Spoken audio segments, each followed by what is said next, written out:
do both of those things. I don't think you do. 100%. I can look through my text message. I wish you could see my computer screen right now because I'll bring up my text Well, message. I'm trying to find our text message. Let's see how far I have to go down to find.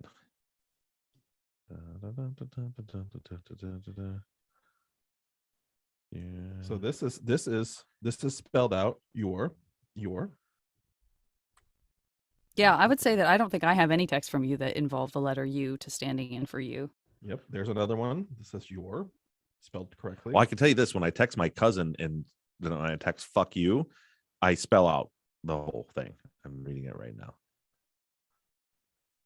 He's mad at me right now because he invested in some crypto the other day at $1.80. Uh-oh. And then he texted me and it was at $2.20. And I said, sell it. And he said, F you. And then it was down to $1.93, $1.90, $1.80. It's gone. Now it's down to $1.75. You should have listened. Can I make this bigger? No. I need to find text where it usually depends if I'm in a hurry or not. Hey, YouTube people, how's it going? Oh, damn it. I can't get it up there. Don't show my phone number. It wasn't. Nick, smash that like button. Woo-woo! Right here. Teresa, why are we starting so early? Touche, Teresa, touche. Text to Becky yesterday. Can you stop at the truck stop? I just looked through. Can the letter U. Don't say the number U. I'm begging you, don't say the number U. I said the letter. That's fine. That'll be home. What just happened? Here I said, thought you said, just you. What's real weird is I put thought, the letter U, said, and then Y-O-U. Right above that. I'm a very busy person. I can budget one Y-O-U per text. The rest of them have to be letter U's. Sorry, everybody. Right here it says, I thought you, the letter U, were home. What you doing? The letter U. Yeah. There we go. I'm a big U guy. Inconsistent. Big U guy. Got it. That's what I'm doing. I'm a big U guy. Oh, there's all the peeps. It took me forever to get in here. There's all the peeps. I can't move the fucking... my computer screen's messed up. I can't move over, so there we go. Ahoy, friends. You didn't say ahoy. You don't get to say that now. They don't know that. It's over? You changed your... This time. It's not over. I just didn't say it this time. You didn't go as usual. Per usual. Per usual. Per usual. A lot of people in the chat. What's up, everybody? What's up? What's up? Hi, TNS. What? So there's Janet using abbreviation. What's TNS? Well, Teresa I said hello, and then Susan? Teresa, yeah. Oh, don't ask the question till you take a second to look. The answer is easy. The pre-show, the Patreon pre-show. Good. We reviewed music in this one. We sure did. Yeah, we reviewed some Chris Gaines, a little Bjork. I feel official now behind this computer. I feel like I made it. Yeah. Finally, I'm a permanent part of the show now. Yeah, you have your own computer. We the only reason it wasn't there. your computer before is because it was sitting over there facing the wall because we had no use for it. Because it had misbehaved and you put it in the corner. Patrons, I just sent out a bunch of merch today.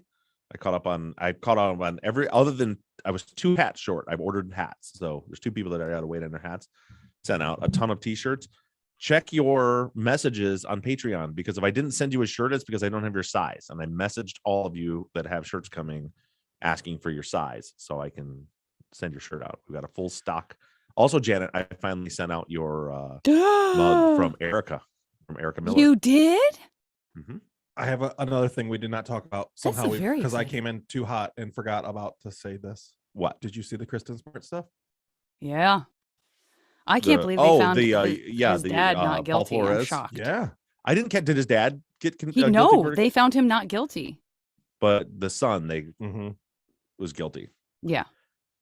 Yeah, that's crazy. I don't know how I forgot. I completely forgot to bring that up. But. Yeah, I need to reach out. I want to have why can't I think of his name right now? The dude from your own backyard. Chris? Huh? I thought his name is Chris. Why can't I think of his last name? Oh, now I'm blanking on it. Chris Lambert. Chris Lambert. Look, Yeah, it came in handy already. Yeah, Zach's got all. Zach now is going to be on the ball. He has an entire iMac all to himself now, and he's using it. He's got case documents pulled up. Fantastic. Yeah, and I'm sitting here and there's a little laptop. I won't be able to look up anything. Same. FBI is back in Bardstown, Kentucky today for the third straight day for Crystal Rogers case. Nick Bowman says, not familiar with that case. That's late. Those are shirts. Susan says she loves your Birch Tree background. Is this Thanks, Susan's Susan. first time? Excuse me. That was cute. No corona. Did you hear it? That was so cute. I know. My sneeze. Miss Guzzy. Well, I did it off to the side. I don't know if anyone would have appreciated it as much if I let a rip right in there. Chris Lambert, yes. All right. And I have a stuffy nose. Ahoy, everybody. You guys are going to be so disappointed with the intro for a couple of reasons. First, the lack of ahoy. The lack of ahoy. Yeah. And secondly, and most importantly, the use of the word "uge." Per uge. Did you write that down? Because you were reading notes while you did your intro. Yeah. No, it's all we're ready. Did you wrote down per uge? Yeah. How'd you spell uge? I didn't. I didn't actually. I just had a conversation with someone about this yesterday, which is I think people put USZH for uge, which is very sophisticated. USCH. How do you spell bougie? I don't know. I think is it like BOUGIE? Bougie? Could be boogie. Boogie is I think with 2 O's. 2 O's. Huh. I don't know. I don't remember. I was trying to type that. For some reason, I needed to type that into something. Might have been even a text message or something. I was like, I have no idea how to spell bougie. Yeah. I draw pictures for a living, so don't ask me to spell in the things. chat, type out how you think bougie is spelled. Boogie. Boogie. Bougie. Working great for me. Boogie. They only wrote that because you said Porphyria. I'm going to get really good at saying Porphyria. Oh, hi, Porphyria. Like, no big deal. I know how to say Porphyria 14. Yeah, bougie. We all agree.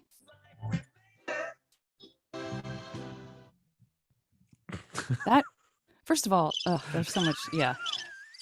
That was so far away. It sounded far away, kind of went in and out. What you wanted, I promise. So we got a couple of IEs. We got a couple of just I's at the end. We've got BOUJIE. We've got a double E, BOUGE. I like bougie, like it's almost like a Ouija, like a Ouija board. Bougie Ouija. Bougie Ouija. But at least I feel vindicated in the fact that we have 5 different versions of how to spell it.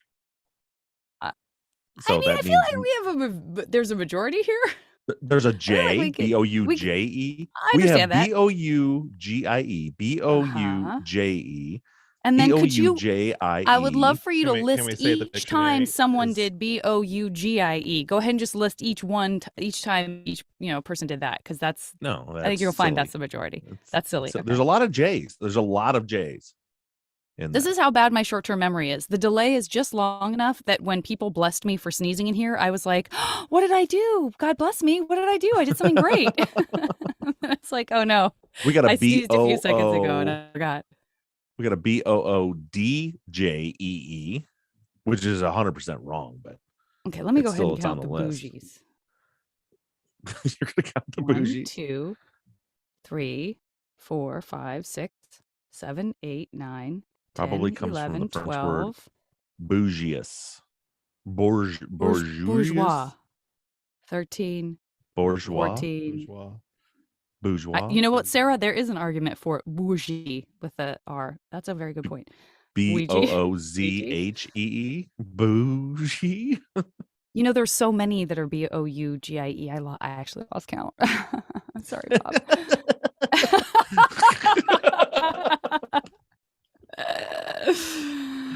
Boufgees. That's my favorite. Well, that's right for this time of year. If we go with Ouija, OUIJA, then bougie is BOUIJA. Yeah. Did you know that comes from, like, I think it's French, yes, and then the ja is like German or Dutch, maybe. That's why it's called a Ouija. Anyway, you want to talk about the case? like they are richer or higher. How to spell bougie? Okay, because Kathy McElhaney looked it up. Kathy, you're the best. And I like Susan's idea. Maybe ditch the word. There you go. We'll just lose bougie altogether. Also makes sense. Let's just get a bourgeois. Oh, Goonie, I do like bourgeois. Oh, so what's up, everybody? Listen, we got a lot to cover today, and Zach has a lot of notes. Look, I got half a page of notes for once in my entire life. Huh. None of it's spelled right because I can't spell the I same mean, way. I cannot keep my. Wait a minute. Are you wearing it? No, you don't have your stinky necklace on. Never mind. I got it. It smells. I got a bunch of emails of how to take care of it, like to soak it in vinegar. I soak it in ammonia. I told you to soak it in vinegar. Somebody told me, yeah, but I don't listen to you. Somebody told me to checks out. Put it in baking soda and vinegar and water. And isn't that a volcano? Is that how you do a volcano? Baking soda might be. As a That's class project, clean the necklace. Yeah, and watch it. I feel like I gave you advice as well. Which was throw it away. In a sandwich baggie and throw it away. There you go. That was the best. It's advice. A nice necklace. And you know what? See how naked my chest looks right now? Oh, boy. Wouldn't it be better if there was something right here? I could just tattoo something right there. Tattoo a necklace. Oh, tattoo the same necklace. Can you do like shadows? I'm perfectly and stuff so it looks content real? for that to happen. That gets rid of at least one problem. Let's let Janet tattoo you right there. On my chest. Right there in the middle. Only if I can tattoo my name on her arm. Nope. No. That was a quick no. It was too Democracy. quick, I think. No. Moving on. Next year, not going. So much going on this episode. Oh, you guys want to do the show about the episode? I think, yeah, that's someone is being very polite by saying like, oh, there's so much to discuss. Yeah, like the lady watch. At the Kansas City show that said, less dicks, more crime. I mean, and you said read the room. Everyone's very happy. Yeah, people are laughing. They're enjoying themselves. Oh, all right. We're going to start the show? Just let us. Okay, I'm ready. I'm trying to think if we have any. But again, if you just joined, if you're a patron who is owed a t-shirt, check your Patreon messages, because I messaged everyone asking for your sizes so I can get your shirts mailed out. I sent out like 60 of them today. Great. Susan Ink Master sucks. That's why I do not watch it. Thank you for asking. It sucks. Do you watch Ink Master or do you think it sucks? Those are the only two choices. It's a fucking you either show. Watch it or it sucks. It's a terrible show. What's wrong with it? It's all fake. I've had multiple friends on the show. It's terrible. It's all fake. My 2-year-old nephew heard you say yay, Janet. Clapping and saying yay. All right, let's do this. Great.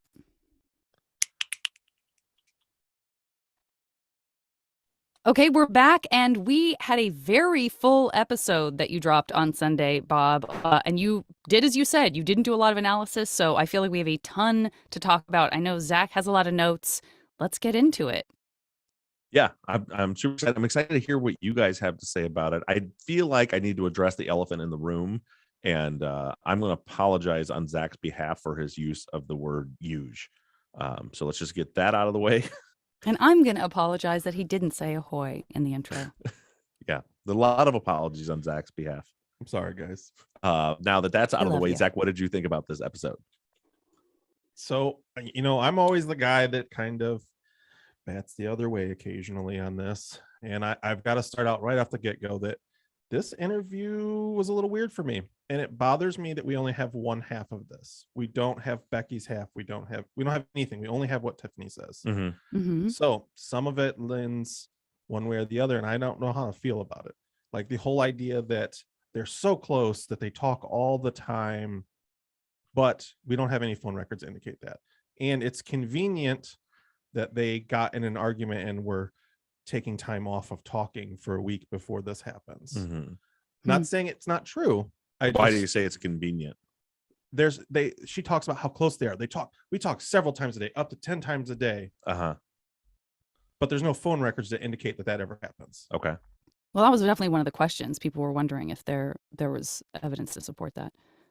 And then what I'm saying is convenient is at the beginning of this week, according to Tiffany, that there was this lie that Becky told her child's father that upset her and they weren't talking. Right. So there's things like that that really, I'm not saying it's not true, but I'm saying that's the type of things that I see coming into this, where we only see what Tiffany wants us to see. We are not really seeing the full picture.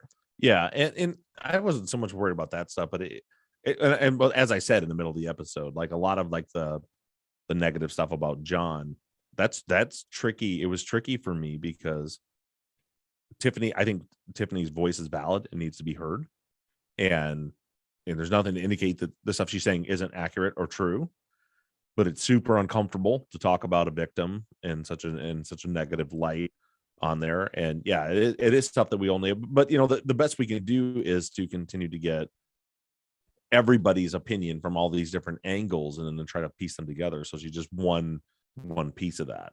What do you think of the interview, Janet? Oh, I thought it was really interesting. I appreciated you saying that. I think for a lot of people, as we see in our follow-up questions, people were kind of thrown for a loop a little bit by hearing the stuff that Tiffany was saying about John specifically, because we've listened to a ton of interviews and hadn't heard that before. In fact, had heard that she got along really well with him. And so, I think people are definitely, you said it, it's sort of zigs when you think it's going to zag and vice versa. And so people are definitely wondering.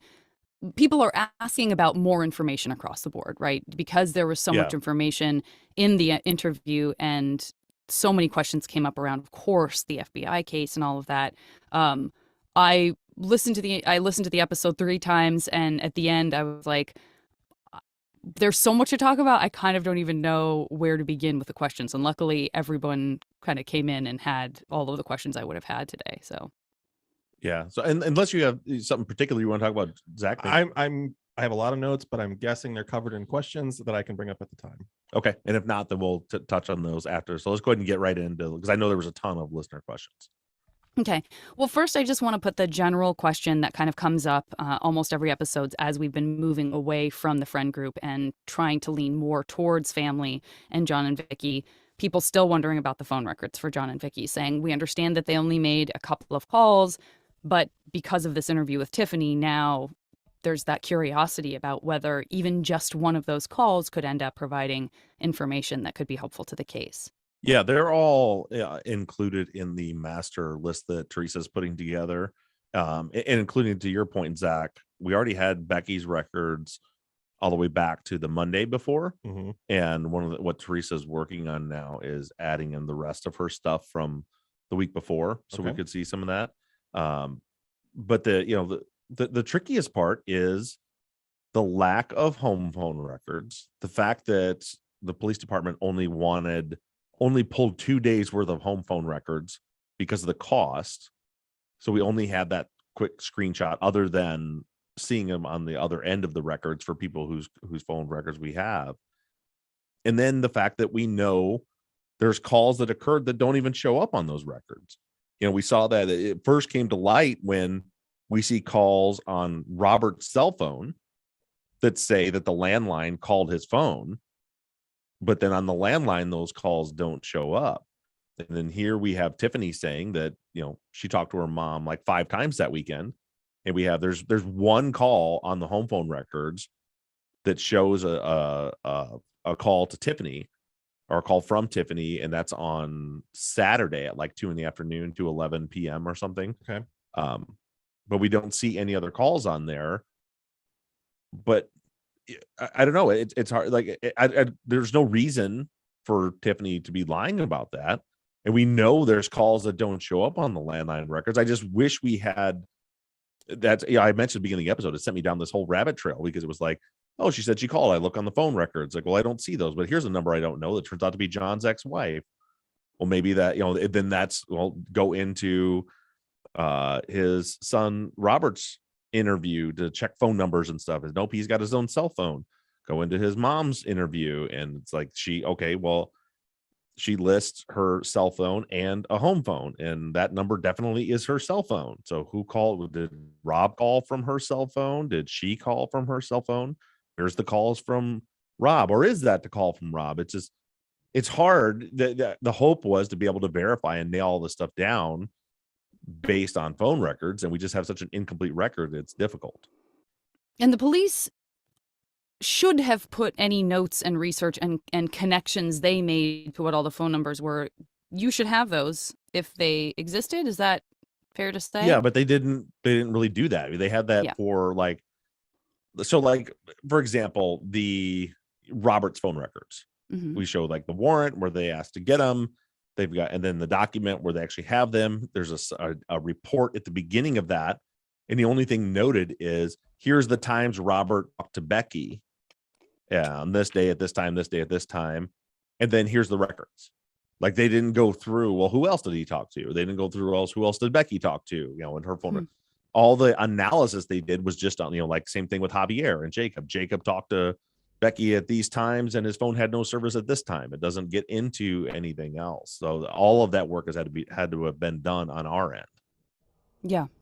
And I just wanted to point out, Montana and Hannah and a couple of other folks in the YouTube chat mentioned that while some people were surprised by what was said about John, other listeners were not as surprised. They felt like hearing from Tiffany about this potential home life with John and his behavior actually made some other things kind of fall into place for them. So people on, there are people who feel both ways for sure. And there was a mention of the interview with Claire where she kind of said, we're not totally sure what her home life was like. I'm not sure if everything I heard was true. Maybe that's, I think that's maybe what Sarah is mentioning in the YouTube chat, that, some vague references to stuff that maybe is feeling like it makes sense for some folks. Well, and we knew that Becky moved away during her senior year, which was odd. And we wondered, why would that be? Why would she leave during her senior year? And then the other thing that I found interesting was there was the financial side of it. Remember way back when we were going through, like, his boss here, not his boss, he's a contractor, but says, he's checking 1099s a see. He said 60, he's paying him $60,000 to $70,000 a year. Right. Like, how the hell are they broke? And then, so, kind of Tiffany's impression of him is that he's just kind of a leech and lives off of Vicki. Well, it's like, and I don't know that that's true, but that would make, all of a sudden it would make sense why they were broke if he was just keeping his money and making Vicki pay for all the expenses with her paycheck from Macy's. Well, it does kind of seem like that too. I mean, we have, confirmation that John's ex-wife got back payment of child support. Yeah. Directly after Vicki got paid. Yeah. So, I mean, as Tiffany said in there, that like she knew that money was coming and that knew that John was going to want to do something with that. And she said it multiple times that like, she's like, that's your money. You need to take care of that. That's your money. Yeah. But she knew John was going to take care of that. And it points to what Tiffany was saying about John being kind of controlling and possibly abusive. I mean, throughout the relationship. The big question for me was, where is John's money going? Because what the things that Tiffany was saying are accurate. Like, you can see in their bank records, they're late on their mortgage payment all the time. You could see where Vicki is depositing her checks and they're paying bills, but they're behind on bills. There's not a lot of money in there. And, according to Tiffany, he wouldn't pay any bills, but he's making all this money. So all of a sudden what it did for me was add in this other level of victimology. Like, yes, because he cashed all of his checks and he made that much money. Did he have a massive pile of cash somewhere? Well, and she says that it wouldn't be surprising to her if John was doing harder drugs as well, which could be where the money is going. Right. But my problem with that is, number one, she's assuming, and two, in his talk screen, there were no drugs present. Okay. So if he's like a chronic user of a lot of drugs, I would think that it would have been. Yeah, how long does some of that stay in your system though? I don't know. Well, marijuana stays in your system for weeks. With the fire damage, the only thing I don't know is with the amount of damage to the bodies, if that affects how the talk screens would work. But yeah, we don't have any indication from anybody that he was doing hard drugs. Other than that he used to when he was, way back when he was with his ex-wife. But, and then again, we were thinking like, could it be gambling, could it be anything else? But like Tiffany said, he's always home. He goes to work and then he's home. And that's what everybody says. He's always home. So it's like, where is all this money? And it does paint a picture of how that relationship works. If I don't know if it's a situation where he's like, well, this is your house, my name's not on it, so you got to pay the bills, and then he's just pocketing all of his money. I don't know, but I'd love to know where all that money went. Yeah, for sure. Well, I'm glad you mentioned the talk screen because that was something that Jessica had asked. Just wanted to make sure she remembered right that there was a talk screen done on John and Vicki's bodies or just Becky's, as people are sort of leaning into this addiction idea or substance abuse. Yeah, there was talk screens on all three of them. And the other thing, as far as the money, there was in the bank accounts, there was also, it shows cash withdrawals all the time, lots of cash withdrawals. So like money goes in and it all gets pulled out and they're laid on their bank payments. You don't see cash deposits in there, which would be the money from John. So I don't know. That's a weird thing. I wish we knew where it was going because I think that would help a ton. Yeah. Gosh, yeah, for sure. Do you want to talk about the FBI case? I mean, that's something that a ton of people, I mean, I can't even list all of them. I mean, I guess I could, but shouting out all of the people in the follow-up who had questions about it. I'll read Nicole H's just to have one specific example, but I think it sort of echoes the curiosity many people have and the assumption or the hope that maybe you know more than you might actually know. Nicole said, Tiffany said Becky moved back to Pinyon Pines because she needed a neutral place to live, somewhere the Ron allegations weren't happening. What are these FBI issues / allegations from Tiffany that are big enough for Becky to want to leave where she was thriving to go back to potential abuse from John? So, but again, what do we know about that? Not much. I mean, so there's a couple things going on there. The sheriff's department was being investigated by the FBI at this time for another, I'm going to get into it, but there was another weird homicide, suicide that happened that drew in the FBI. Was investigating the sheriff's department at that time. Ron, there's been some speculation of, well, did Ron's retirement, was it you're allowed to retire instead of getting terminated because, and I don't know, I have no idea if that's the case or not. That's I don't know. There seems to be some allegations of abuse of Ron towards Tiffany, but I don't know if that's true. I really don't know what the FBI investigation was. It seemed like, even though we aren't privy to what the knowledge is, it seems like it must have been fairly assumed what was happening because she says, the detective acts like he knows what she's talking Doesn't about. question her at all. She's like, well, right. And I'm sure and he just goes, and she keeps. So obviously, I mean, it's something is known that's happening, but apparently we're not privy to it. Yeah, I don't know, and I don't, like I said, those are the few things that I've heard thrown around. I don't know how any of it might connect to Ron. I really don't know. And so far I've been able to find anything. I haven't been able to find anything concrete on that. And there was there would be no reason that it would ever come up in the case itself, since that had absolutely nothing to do with Robert and Christian. So they could arguably, sort of have the conversation off the side, like, well, we're going to pull all of that out because that's not relevant. And that stays right. Totally. Well, like somebody in the Facebook group had said something like, they were kind of defending like Ron, saying, well, even the defense didn't raise Ron as an alternate suspect. Well, it's like they weren't allowed to raise anybody as an alternate suspect. Yeah. Questions from people like Kristen and Sandy, folks who are wondering if you think any of the sisters would talk to you, wondering about present day communication. I think we've kind of covered that, but if you just want to revisit I don't know. I am going to reach out to Tiffany again. I said, like, with like her specifically, I've mailed letters, written letters, sent to email addresses that I found. I don't know if any of that stuff, I never got a response, so I don't know if she ever even got any of that. I've sent messages through Facebook. I have no idea if she's ever received any of that. But I have another way to contact her now that I'm sure she will get. So I'm going to reach out and just see. But I have no idea if they want to talk at all. Okay. Sarah says, I thought Tiffany was the source of the accusation against Robert abusing Becky, but this interview, she was all positive. Was it a different sister who made the accusation? I don't know. I definitely all she says about Robert in this interview, if you read the transcript, because I didn't, get into all of it, is just that he was very sweet. That's it. That's all we get. There's Right. definitely no and Bump and Sarah specifically asked, were there any issues with any of these guys? And that's when she keeps coming back to Gray. Mm-hmm.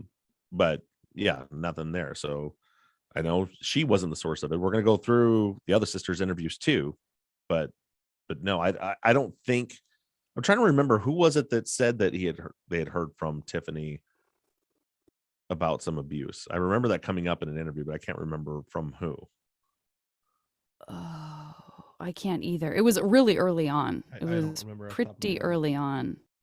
Yeah, but it seems to me Was it that Robert? Was it Robert who said that he heard that her sister was saying that she hurt him, or that he hurt her?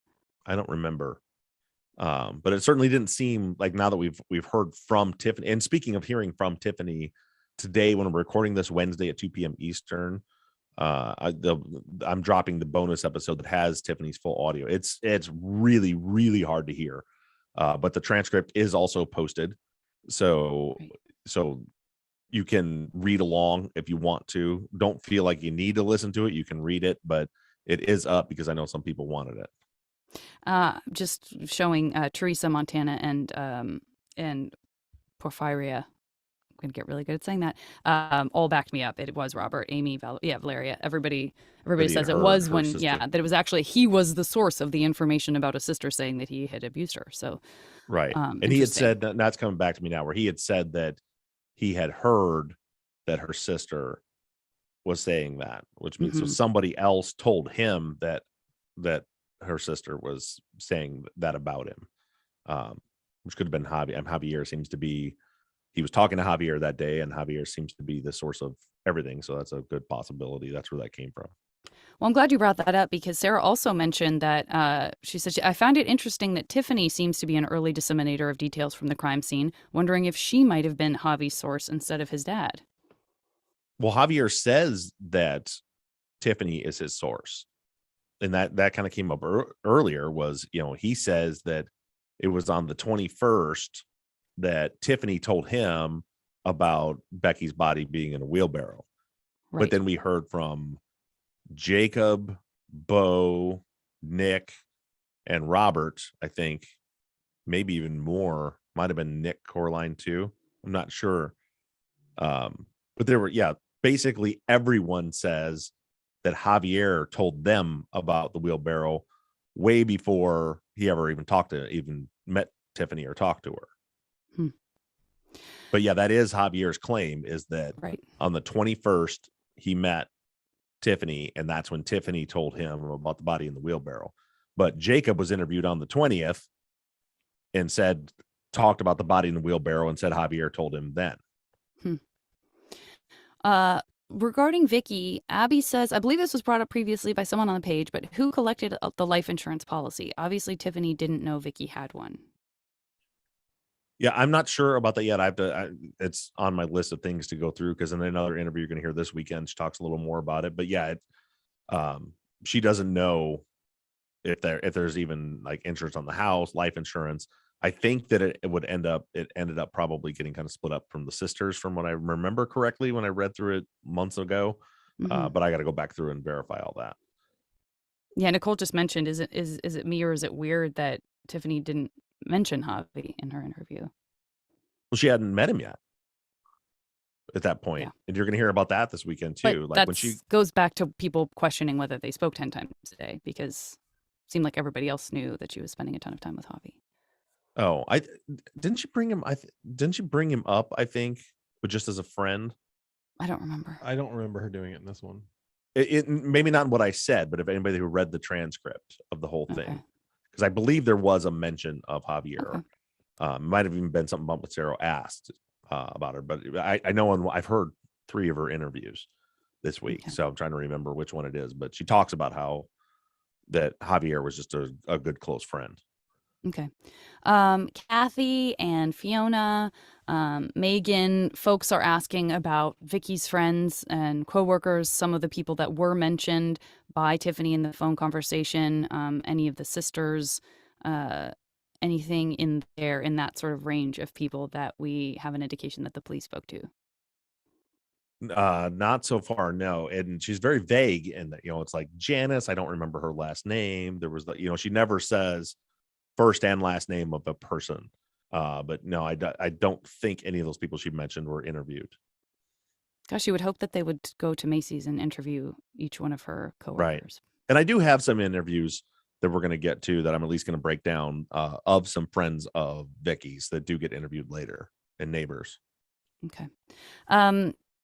Jessica says, can you discuss Vicki's pre-offense behavior? The fact that she made a point of seeing Tiffany and her son so close to the murders when she never would have before is important to her victimology. Going back to that.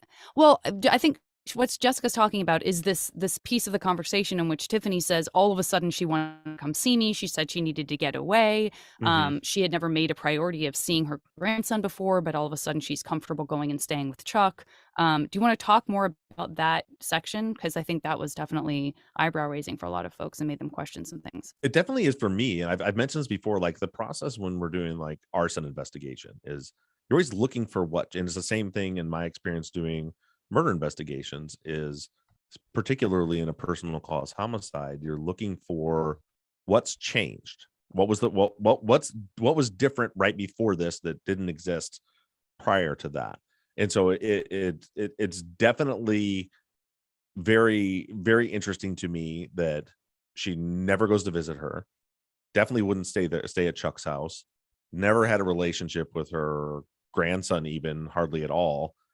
And that the day before she's murdered, and even on the day that she is murdered, she's talking about wanting to make these wanting to come see her and wanting to come visit her that weekend, and wants to go see her granddaughter or grandson and wants to stay at the house. I don't, so it just seems it's definitely not something we should be ignoring, that it appears that Vicki wanted away from that house on the weekend that she ends up getting murdered. And per Tiffany, I mean, she says that I really need to get out of here. That's what she said that Vicki told me. I really need to get out of here. And that was supposedly that same weekend. Yeah. And that led to a lot of like theories and questions and comments people have sent to me and they've posted like, is it possible this was like a murder suicide? Because it's, Tiffany's portrayal of John was that was not a healthy relationship. And then you have Vicki wanting to get out of there, and then she ends up dead. But as we discussed in the Patreon, the pre-show, there's no set of circumstances that I can see where that's possible. There was no weapon found anywhere near any of the bodies, so I just don't see how that's. Well, and as we talked on the Patreon part, the pre-show, we discussed that victimology may point that way, but the scene does not point anyway that way. Yeah, and I saw like exactly right. Yeah, the victimology here and what we're hearing is like, oh, that's a possibility, but then when you look at the crime scene itself, it doesn't seem so much like a possibility. I mean, it seems extremely far-fetched in my eyes. Yeah, I don't think it's possible. Okay. So since we're on this, and it may come up here in a second, but we're talking about this. She mentions that there's tension between John and Chuck, and that's why she's never come over. That's why do we know why there's tension? Do we know anything about this? She just says that it was not on Chuck's part, that John hated Chuck. That's what she said. And all I can think of would be because the girls have a relationship with him. And according to Tiffany, the girls aren't close to John, and then maybe that pisses him off. And this is again all from Tiffany's perspective. But from Tiffany's perspective, it seems like the girls are much closer to Vicki's ex-boyfriend than they are to him. And maybe that's where. And do we know how much time she spent with Chuck? Because Chuck is Vicki's partner between Ron and John, as far as we know. Yeah. And do we know how much time she was with Chuck? Not for less than a year. I think it all happened around like 94, somewhere around there. And by 95, she was with John. Okay. It was a pretty short relationship. I think Chuck, the story is a story. We have an interview with Chuck. We're going to get into it at some point soon. But I think he was visiting a neighbor up there, and that's when he met Vicki. They dated for a little while and then didn't last very long. I really want to know why there's tension. That strikes me very big. and it may be nothing, but like to have that much tension that with your partner's ex, that it causes all this drama. I'm curious to see. I can see it for, I've had a bit of a sordid past with relationships and and stuff, but so especially I think when kids are involved, I can see, Becky and I both get along really well with our exes now, and we're all very close, but they're definitely like at the beginning of that, there's tension there, especially when there's a new, it's odd a little bit because those aren't John's kids. But I could see if John comes in and he's like, well, I want to be a dad to these kids, and they're like, we don't like you, we'd rather be with her ex-boyfriend, that turns into, depending on his personality, animosity towards him that just never goes away. Right. Jennifer wants to know, was Vicki supposed to work on Monday? Just kind of wondering if she did want to get away from the house, like, what is she saying with that? Was she saying she wants to get away for a while, or was it just for that day? Or, again, that's so much we don't know. But I don't know. We only know what Tiffany told us. Right. And it was just that it seemed to her she was desperate to get away that weekend. But then she says she cancels, but then says, I want to come later. So then that kind of throws everything. I was like, well, is it just that she wants us to get away in general? Or was it? But also remember, like, according to Tiffany, that like she wanted to get away for that weekend, and then she tells her on Sunday that she can't make it. Well, the weekend's over. Yeah. You know what I mean? Like, you missed the weekend already. Right. By that point. So yeah, I don't really know what to think about that, because I kept thinking, it's like, why? Well, if you were going to cancel for the weekend, you would cancel Friday or Saturday. You think by Sunday you've already missed it. Right. That's a good point. Well, and then now we build in the additional information about this idea of, Sarah pointed out, do we know if Vicki and John's son Rob got along? Like, because now we've also heard, in the past about the potential of him being there that weekend. So is there any connection to John's son maybe coming that weekend and Vicki wanting to get away? Kristen, I think, said something similar, like how does that factor kind of drop into these things that we're collecting as we're trying to see a whole picture? I believe, and that's another interview we're gonna break down. I've mentioned this before. I'm not gonna play Rob's interview, not even in a bonus, because it is extremely emotional, and it's just not fair to do that.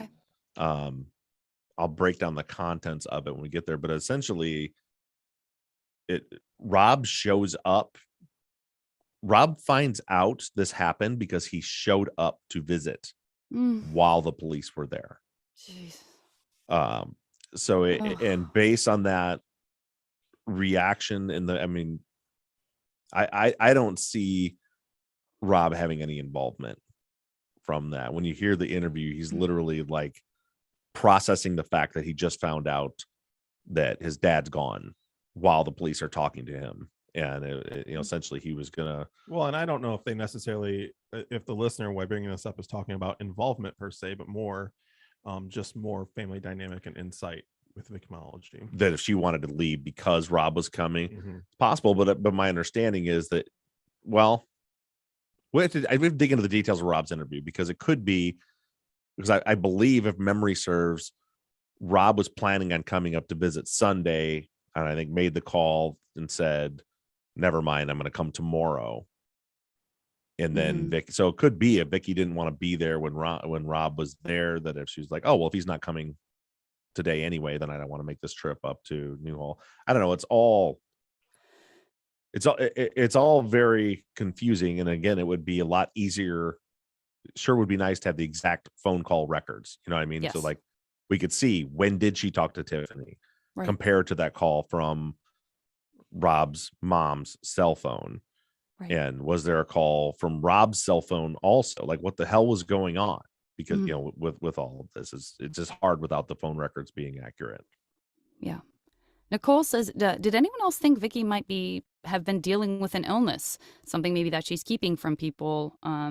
Could that explain the sort of desire to make a connection with her grandson? Or, the mention of kind of the menopause stuff? And was there something more going on there? I don't know. You know what I know. Just from what Tiffany's just speculation. Well, and Tiffany mentions that there's a possibility of mental illness, I believe, in the episode, and I think that there could be something along that lines too. It doesn't necessarily mean that she has something terminal or whatever. But Mhm. if she's bipolar, maybe she's having a good moment and she wants to go see them. I mean, Yeah. there's so many things that could be happening that it doesn't necessarily mean that it's this physical ailment that she Yeah. has. But And it's so tough and to it's even only like one of her kids. Like we haven't even, we yeah, haven't heard and from the it's other so ones. hard to like base off of like because like so Tiffany's saying like she's delusional about this stuff and she's kind of but at the same time like we don't know Tiffany that well either because what it seems like they had very different for example, Vicki loved John and Tiffany hated John. So I think, Tiffany could see her loving the person she hates as there must be something wrong with her. Right. I mean, I just hate to like be and diagnosing someone with a problem. I said that For right sure. off the top. I think that there's a lot we can take from this, but we also have to understand this is Tiffany's perspective, and we're only Right. hearing Tiffany's side of this. Right. Amanda in the YouTube Yeah. chat says that, and I'll have to go back and review this. She says Vicky's autopsy referenced something on the uterus like a growth. So that's interesting. So maybe we should check that out. Yeah. We'll circle back to that. Which can also be like very common and benign, but Mhm. that's definitely very interesting. I'm glad you brought that up, Amanda. Just kind of, going into John a little bit more. Dawn wanted to know if there were any domestic violence charges or anything like that in the past.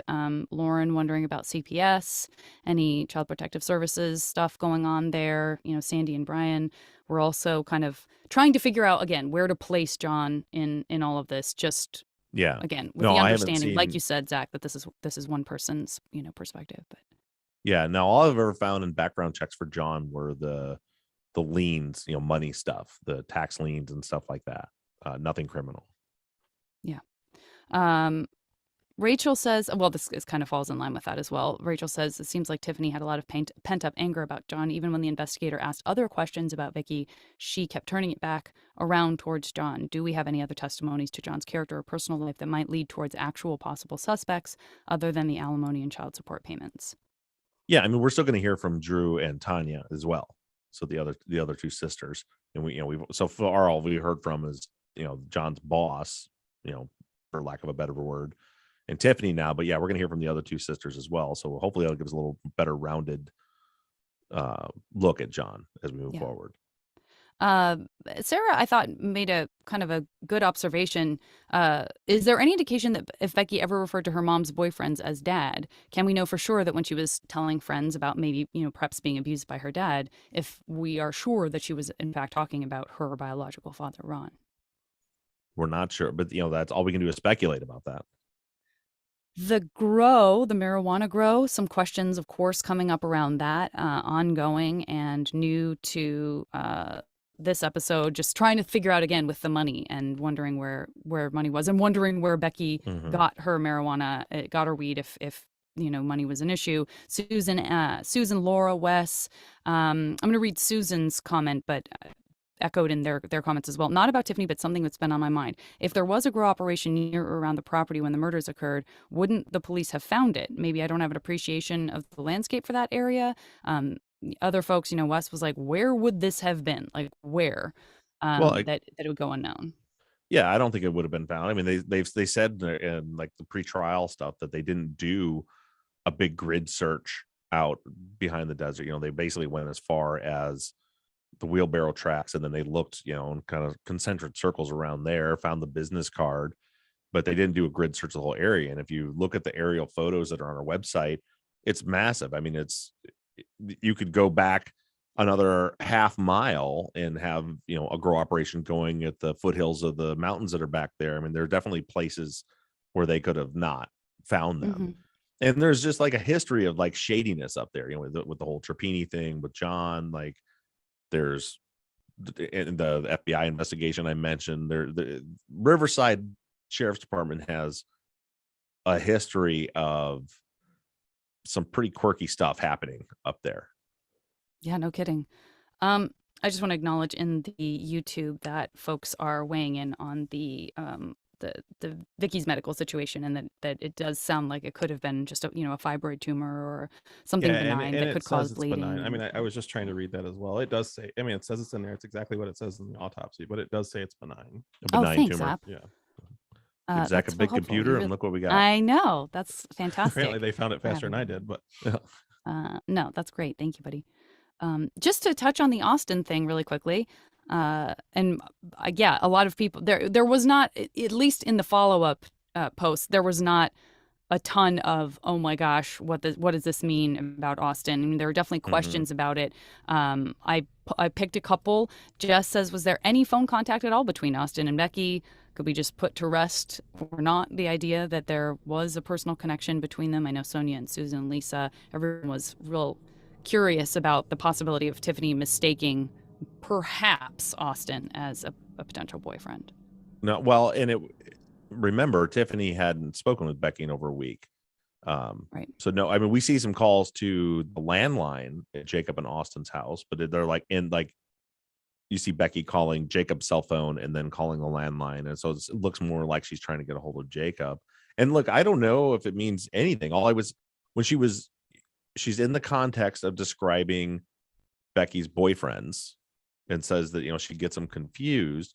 And then she was like, he was 19 years old and he did something in housing and made good money. And I was just like, who the hell is she talking about? Like, Jacob was 21 and he was like a teller at a bank. And Gray was 26 and worked at the Cheesecake Factory. Like, who the hell was nice? So then I did some checking because for some reason, I thought Austin was older. And I looked up, I'm like, oh shit, Austin was 19. And then I was thinking, wait a minute, didn't he do something in housing? And I went to his interview where he says that he was working from home doing home appraisals. And it was just, could be nothing. And I know a lot of people are like, oh, but that's the thing is, when you blow shit like that off and don't at least keep a pin in it, that's when we miss stuff. And it's finding details like this that may play into things later. So I'm not saying that, oh, Becky was dating Austin, but it sure seems like Becky, in the context of describing boyfriends, at some point to Tiffany, described Austin. Now, could that have been she was just talking about her boyfriend's roommate? Maybe. Could it have been that she was just describing Austin because he seemed like someone that Becky would accept more than some, like she wasn't really dating him, but was like using kind of his life as the person she was describing. And there's not, maybe. But also, yeah, is everyone. there so in Austin's interview, he mentioned something about like wanting to get introduced to Becky's sister. Now, I don't believe it's Tiffany. I believe they're talking about Drew. Yeah. But could it just be something they were talking about in conversation? You're like, oh, Austin wants to meet Drew. He does this and this. And then Tiffany just takes There's a million things that it could be. What struck me that I thought was worth bringing up is that from Tiffany's perspective, in the context of discussing boyfriends, Becky described Austin. And the reason that's important to me to at least keep in the back of our minds is because we have this like confrontation that happens at Denny's, right? Right. And we're all like, why the hell? Why would Austin give a shit? He wasn't even that close to Jacob from listening to him. Why would he be so passionate? And then everybody's saying Austin hated Becky. And there's all this weird emotion and this weird passion of Austin towards Becky that never made sense. So for me, when I read that, it was like, oh shit, what if there was something had happened between them at some point while she was with Jacob or something? Maybe that explains it. I'm not saying that's the case, but it's a possibility. So Valeria brings it up in the post. What about if they dated in the past? They dated in the past, horrible separation we don't know about because we're not talking about these boyfriends. Right. And then, as she says, they find themselves face to face, Jacobs. It's possible. He lived far away, but remember, they both went to COD. They went to the same college. So I just want to, go ahead, Janet. I want to, because there were a lot of questions about this on Facebook, and then it's coming up as well on the YouTube. Many people thought that Austin was working as a teller at Wells Fargo at the time that Becky was murdered, and that the appraiser had that position had started later than that, at a later point in his life. Do you know if that's true or not? There's some question about that. In his interview that we heard a while back, he's asked specifically, what were you doing for work at that time? And that's right. Yeah, Kristen, it was Jacob worked at Time Warner. It was Austin that worked as the bank teller. He was asked, what were you doing at that time? He says that he was doing home appraisal stuff working from home.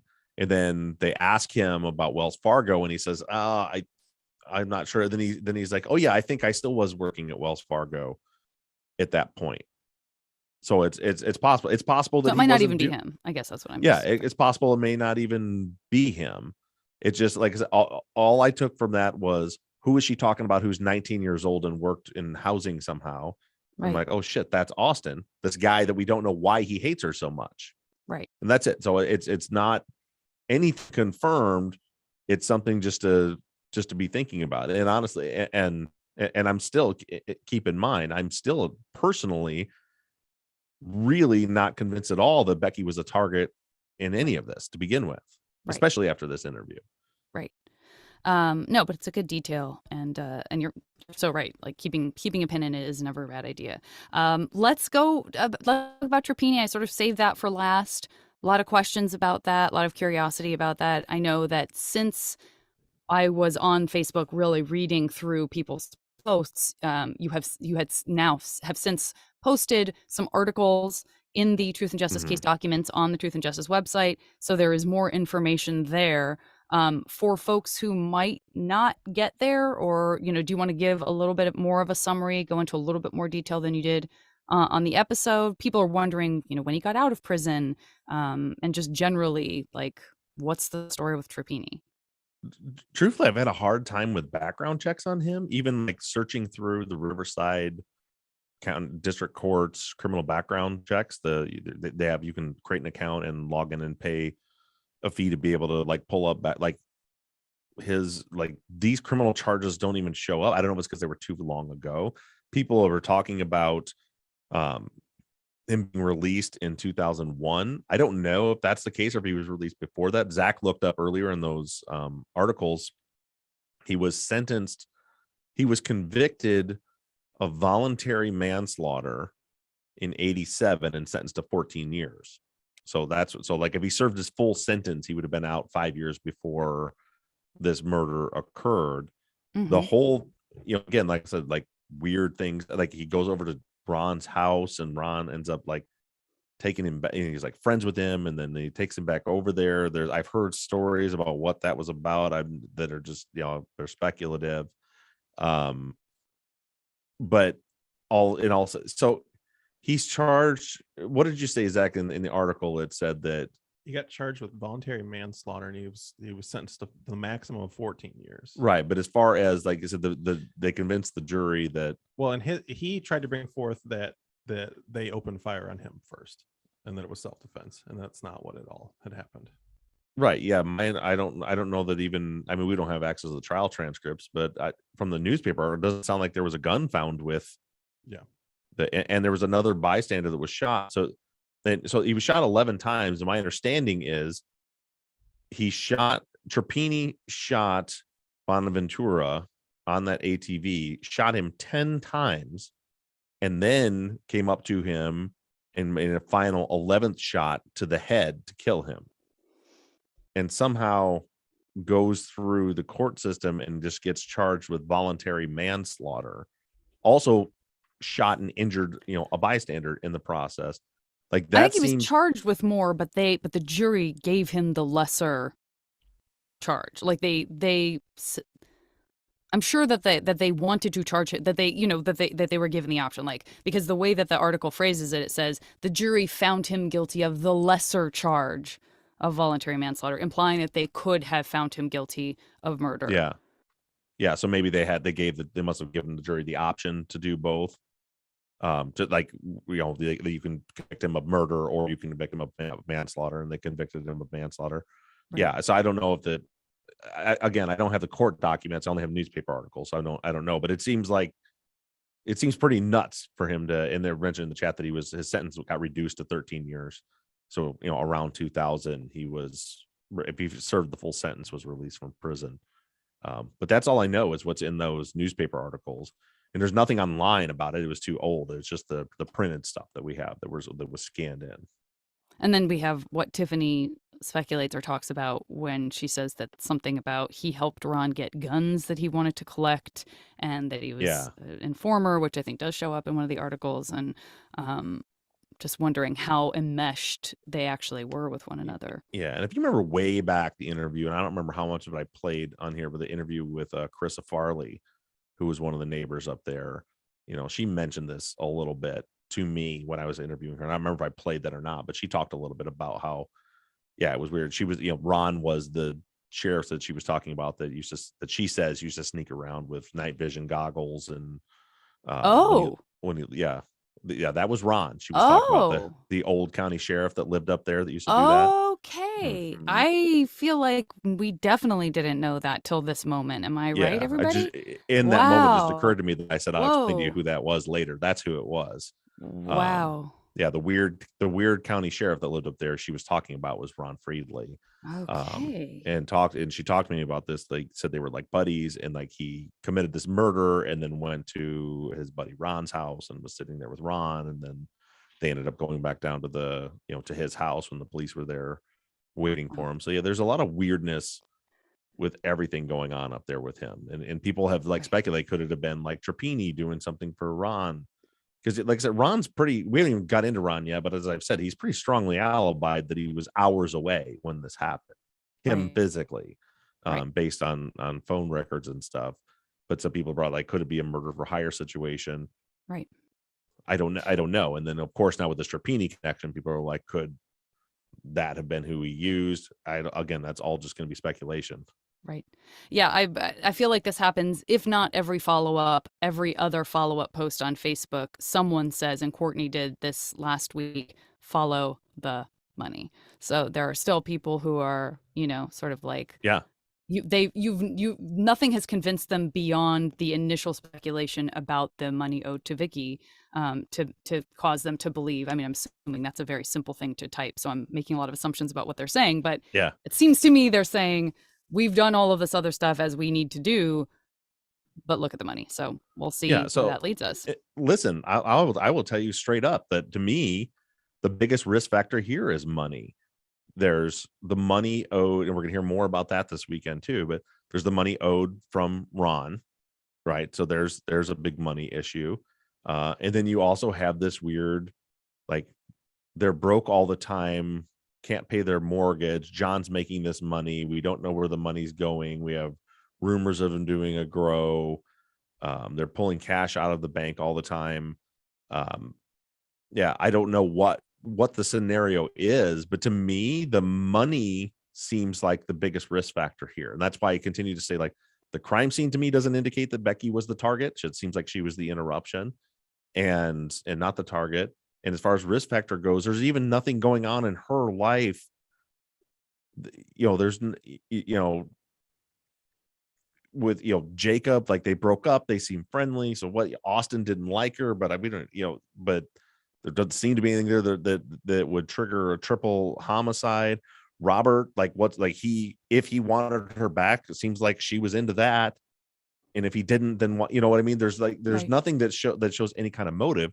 But then you've got this like supposedly owed $175,000, big problem. You've got maybe there's a marijuana grow operation going on just based on rumor. And then there's tens of thousands of dollars that John's making that aren't landing in the bank account and aren't paying bills. Where's that money? That's where like if I was going to put 3 words for the most important thing in this case, it's exactly that: follow the money. Yeah. Yeah. A couple of just quick last things. Alexis mentioned, and I know that because we are staying with the family for a little bit longer, and I'm interested to hear what the next episode's going to be. But Alexis said it would be really helpful to have an overview of the family, like how old were each of the sisters at the time of the murders? Where were each of the sisters living? Did they have significant others? Did they have kids? Just to sort of have the full picture of the family that we're talking about, at least in terms of Vicki's family. Yeah, I thought I kind of broke. I mean, not in that quite detail, but at the beginning of this episode, I broke down a little bit, and I can give you off the top of my head. So you have Tiffany, obviously the oldest. Her father was Michael Goodrich. She was born back in the 70s, so she's much older than a good 10 years older than the rest. And then came Drew. I don't remember who's older, Drew or Tanya. But they're pretty close in age. And then Becky was the youngest. At the time of the murder, Tanya was working as a sheriff's deputy. Drew was in the Air Force in Japan. We heard all about Tiffany, and then there's Becky. As far as significant others or anything like that, I don't know off the top of my head, but we'll hear some of that come in the coming weeks here. Okay. And then the last thing I wanted to point out is just some folks. I saw that I was tagged in a tweet, and then on the YouTube, there are some questions about whether Laura Richards could be a potential expert to consult on some of the relationship dynamics if things start to get fleshed out more. Yeah, definitely. I will reach out to Laura if depends where things go. So trying to figure out how to articulate what I'm saying here. I don't see a scenario possible where John was the perpetrator, as we just talked about. Like murder suicide doesn't seem possible from the crime scene. So with that being the case, like understanding the risk that John posed to Vicki isn't particularly a high priority right now, and I hope I'm explaining what I'm saying well. Like, I don't think there's a single possibility that John is the one who did this. So knowing how at risk Vicki was, how much risk was posed by John to Vicki or to Becky may not be entirely relevant. Does that make sense? What I'm saying? Mm-hmm. Yeah. Yeah. I mean, I think that is why folks are asking, because of the family dynamics. But perhaps even if I don't know that the same people who are asking, could it be murder suicide, are also asking about Laura Richards. That's not the sense I get. The sense I get is, like, could she help us further understand the overall family dynamics, which then helps with the overall victimology, which then some, perhaps could inform outside risks. I don't know. Well, John could very well be the reason for the murders, but not the cause of the murders. And also Ron. I mean, if they could also be talking about Ron, if there's more information about the original family dynamic of their, three of the girls' father and all of that, like maybe that could be something. And definitely, I mean, I've studied Laura's work. We're good friends, and I've studied her work for years. And to real quick answer the question. Yes, there are absolutely indicators, of course, of control going on here. The isolating from her family, and you hear like even her opinions are changing, and she, and the financial stuff, all of that are huge indicators, of course, of control. I just don't know where that's going to fall in as far as relevance here, but yeah, if Laura has some availability and we have a space to put that in, then I'd like to hear what she has to say about it. It's just right for me right now, it's not at the top of my priority list to try to fit that in, only because I just don't see, like you said, Zach, like John could be the, I don't know how you put it, the reason but not the cause of the homicide. Yeah, but if he's the reason, unless the reason is somebody came to kill him because of the way he's treating his family, which seems very unlikely considering the family was killed too. Mm-hmm. Right. You know what I mean? So it's just hard for me to figure out how that would all fit. Okay. Well, put it out there. So that's kind of that's sitting out there on the table as well if it becomes even more important. And that's all I have. So you mentioned that we're going to stay with the family. You mentioned a couple of other interviews with Tiffany. Are we going to get a sense of those soon, or? Yeah, so this weekend's episode, you're going to hear, and again, remember the interview that I just broke down is available as a bonus episode when you're hearing this on the feed. And then this weekend's episode is going to be 2 more interviews with Tiffany. Both of them actually have pretty good, crisp audio, and so I want you guys to hear them. So you're going to hear both of those this weekend. So you get a little better feeling of Tiffany, and she gets into some very key things. One of them was recorded about a month after the first interview in October. And the police had originally called her because they're trying to get phone records and find out that she had canceled the phone bill, so they can't get the phone records anymore. And then another one occurred in 2018, right before the trial, like 2 months before the trial occurred. And there's information in both of those that we need to add to this list. And at that point, then we'll be done with Tiffany, unless I'm able to contact her and she wants to speak to us directly. And then we're still going to get through moving forward into Drew and Tanya and Chuck. We want to get all that, so we get the and then Rob Hayward. We're going to get through all those and I'll try to consolidate those as much as I can so we can keep ourselves moving, but to get that full picture of the whole family dynamic. So that's what's coming up on Sunday. And again, the bonus episode from this last interview is already up when you're hearing this. So, and with that, unless you guys have anything else, I think we can wrap this up. All righty. Thanks, everybody. Thank you, guys. Thank you, guys. We'll talk to you next week. All right, stop the audio here. Audio off. And then YouTube people, thank you guys very much. Hopefully Kelly cleans up that awkwardness from the Ron or John Laura conversation. Yeah, I'm sure. All right, YouTube people, we're gonna disconnect from YouTube. We'll see you guys later.